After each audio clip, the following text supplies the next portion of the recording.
सभापति जी, जय भीम। महामहिम राष्ट्रपति जी के अभिभाषण पर धन्यवाद प्रस्ताव पर बोलने को आपने मुझे अवसर दिया, इसके लिए मैं आपका आभारी हूं। सभापति महोदय, सर्वप्रथम मैं बहुजन समाज में जन्मे सभी संतों, गुरुओं, महान पुरुषों को नमन करता हूं, जिनमें महात्मा ज्योतिबा फूले, डॉक्टर बाबा साहब अम्बेडकर और मान्यवर काशीराम साहब को मैं याद भी करता हूं आज के दिन पर। साथ साथ नगीना की महान जनता और भीम आर्मी और हमारी पार्टी आज़ाद समाज पार्टी काशीराम के साथियों का भी धन्यवाद करता हूं। इसके बाद अपने कुल गुरु जगत गुरु सदगुरु रविदास जी महाराज को भी मैं नमन करता हूं, जिन्होंने दुनिया को लगभग 600 साल पहले बेगमपुरा शहर के रूप में दुनिया का सबसे महान लोकतांत्रिक दर्शन दिया। अध्यक्ष महोदय, माननीय सभापति जी, 14 अगस्त 1947 को ये देश अंग्रेजों के अधीन था। 15 अगस्त 1947 को हम लोग आज़ाद हुए। 16 अगस्त 1947 को देश आज़ादी में था, लेकिन धन धरती राजपाट में बंटवारा नहीं हुआ। जो साधन संसाधन थे उनमें बंटवारा सही रूप से न होने के कारण एक बहुत बड़ी आबादी सुविधाओं से वंचित और सम्मान से वंचित रह गई। उनको सम्मान देने के लिए और अंतिम व्यक्ति तक सुविधाएं पहुंचे, इसके लिए लोकतंत्र की व्यवस्था हुई। लेकिन आज़ादी के 70 साल बाद भी हम कहाँ खड़े हैं, इस पर ये चिंता का विषय है। मैं मानता हूं कि सामाजिक न्याय तभी होगा माननीय सभापति जी, जब जातीय जनगणना पूरी होगी और जातीय जनगणना कराई जाएगी और साथ साथ संख्या के आधार पर आरक्षण जो है वंचित वर्गों का बढ़ाया जाएगा।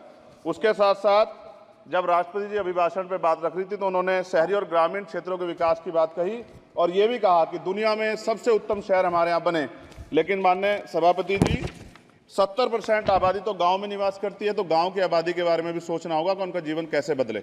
माननीय सभापति जी, उच्च शैक्षणिक संस्थानों में बहुजन समाज के जो छात्र हैं उनके साथ कास्ट एट्रोसिटी हो रही है, निरंतर उनकी हत्या हो रही है। साथ साथ जो सरकारी कर्मचारी हैं दफ्तरों में, उनके साथ भी जो SC ST OBC और मुस्लिम और अन्य धार्मिक अल्पसंख्यक है, उनके साथ भी माननीय सभापति जी जातिगत और धार्मिक जो है शोषण किया जा रहा है। इसलिए मेरी मांग भी है कि पुरानी पेंशन को भी अध्यक्ष जी बहाल किया जाए। जो कर्मचारी देश की सेवा में लगे हैं उनका भी सम्मान होना चाहिए। साथ साथ सभापति जी, भाजपा ने चुनावी लाभ के लिए सबका साथ सबका विकास के नारे दिए जो खोखले हैं, क्योंकि 10 साल में दलित, पिछड़े, आदिवासी, मुस्लिम और अन्य धार्मिक अल्पसंख्यक जो अत्याचार हुए हैं वो किससे छिपे हुए नहीं हैं। ये गलत है, ये बंद होना चाहिए। सभापति महोदय जी, महामहिम राष्ट्रपति जी के अभिभाषण में निजी क्षेत्रों में SC ST OBC को रिजर्वेशन देने का कोई उल्लेख नहीं हुआ है, जो कि आज चर्चा का विषय, क्योंकि 98% प्राइवेट सेक्टर है, 2% सरकारी सेक्टर है, तो 98% प्राइवेट सेक्टर में भी हमारी हिस्सेदारी की बात होनी चाहिए।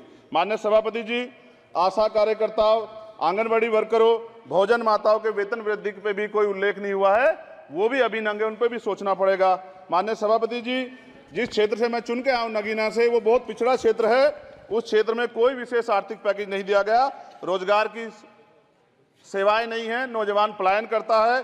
IIT, IIM, एम्स, केंद्रीय विद्यालय आदि शिक्षा में और चिकित्सा संस्थानों की स्थापना होनी चाहिए, जो कि नहीं है। और माननीय सभापति जी, मानसून सत्र आ गया है, मेरा क्षेत्र बाढ़ से बहुत प्रभावित है, इसलिए मैं आपसे आग्रह करूंगा कि वहां के लोगों को बाढ़ से निजात दिलाई जाए। माननीय सभापति जी, चीन हमें आंख दिखा रहा है और लगातार हमारे देश की सीमाओं में घुसपैठ कर रहा है, इसलिए अग्निवीर योजना को हटाकर पुनः सेना भर्ती शुरू की जाए और साथ साथ भारत की सबसे प्राचीन व बहादुर रेजिमेंट में से एक चमार रेजिमेंट को पुनः बहाल करा जाए, ऐसा भी मेरा आपसे आग्रह है। माननीय सभापति जी, पिछले सारे प्रधानमंत्रियों ने मिलकर जितना कर्ज लिया है उससे दुगना कर्ज हमारे वर्तमान के प्रधानमंत्री जी ने लिया है। किसान अगर अपना कर्ज माफ कराने के लिए जाता है तो लाठी झेलनी पड़ती है, जबकि सरकार ने धन्ना सेठों का 15 लाख करोड़ रुपया माफ किया है। इस ओर हमें ध्यान देना पड़ेगा, हमारी आने वाली पीढ़ियों को ये कर्ज चुकाना पड़ेगा। माननीय सभापति महोदय जी, किसानों को MSP की लीगल गारंटी तथा किसानों का कर्ज माफ होना चाहिए।